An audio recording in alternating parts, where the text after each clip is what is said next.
இன்றே டவுன்லோட் செய்து உங்கள் ஃபேவரட் ஷோக்களை என்ஜாய் பண்ணுங்க. சித்தப்பாவை பார்க்கணும்னு சொல்லிதான் பிரச்சனை பண்ணிட்டு இருக்காங்க. இப்ப நாமளும் அவருதான் பார்க்க போறோம்னு தெரிஞ்சதுன்னா கண்டிப்பா பெரிய பிரச்சனை தான் வரும். அண்ணி, அதெல்லாம் பாத்துக்கலாம். நீங்க வாங்க. ஏய், என்ன விளையாடுறீங்களா?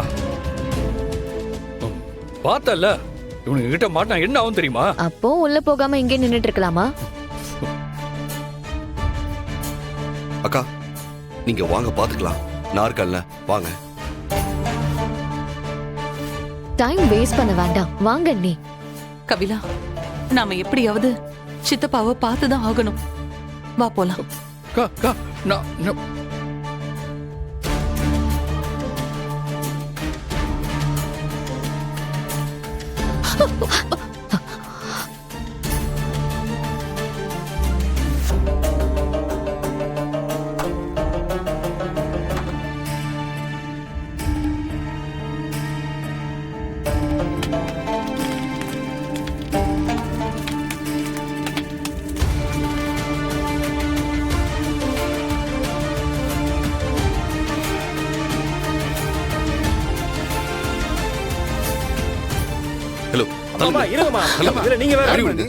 நாங்களே மினிஸ்டர் கொண்டவனை பார்க்க முடியாம இங்க நின்னு கத்திக்கிட்டு இருக்கோம். நீங்க பாட்டுக்கு உள்ள போறீங்க.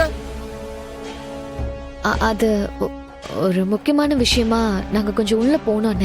ப்ளீஸ் எங்களை மட்டும் கொஞ்சம் உள்ள விடுங்களேன். நாங்க உள்ள போகாம வேற யாரும் உள்ள போக முடியாது. போங்கம்மா நீங்க. அண்ணே, நாங்க சொல்றது கொஞ்சம் கேளுங்க. ஒரு தடவை சொன்னா கேட்க மாட்டீங்களா? போமா.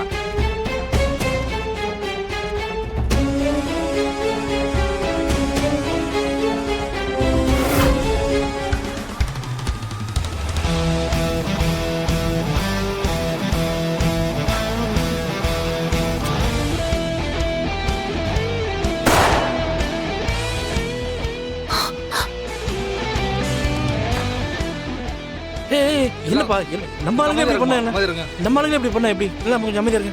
நீங்க பண்றது உங்களுக்கே நல்லா இருக்கா? அங்க நம்ம தலைவரோட டெட் பாடி அனாதையா கிடக்குது. அதை விட்டுட்டு இங்க வந்து பிரச்சனை பண்ணிட்டு இருக்கீங்க. அதுக்காக நம்ம தலைவரை கொன்னவன் உள்ளதா இருக்கான். அவனை சும்மா விட சொல்றீங்களா?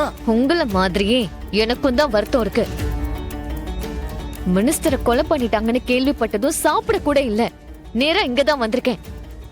இந்த விஷயத்த நாளைக்கு கூட நம்ம பாத்துக்கலாம். ஆனா இப்ப நம்ம இத பாக்குறத விட நம்ம தலைவரை நல்லபடியா வழி அனுப்பி வைக்கணும். அப்பதான் அவரோட ஆத்மா சாந்தி அடையும்.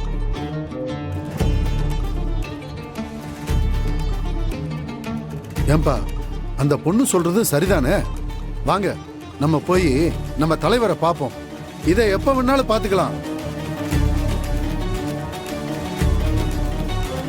ஆமாண்ணே, இறந்ததுக்கு அப்புறம் தலைவரை அனாதையா போட்டு வச்சுட்டு இப்படி பிரச்சனை பண்றது பாவண்ணே.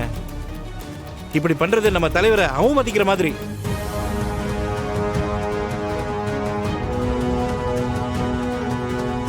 சரி, வாங்க போலாம். ஆனா இன்னைக்கு நைட் அவன் இங்கதான் இருக்கணும். வெளியே விட்ட அவ்வளவுதான் சொல்லிட்டேன். வாங்க.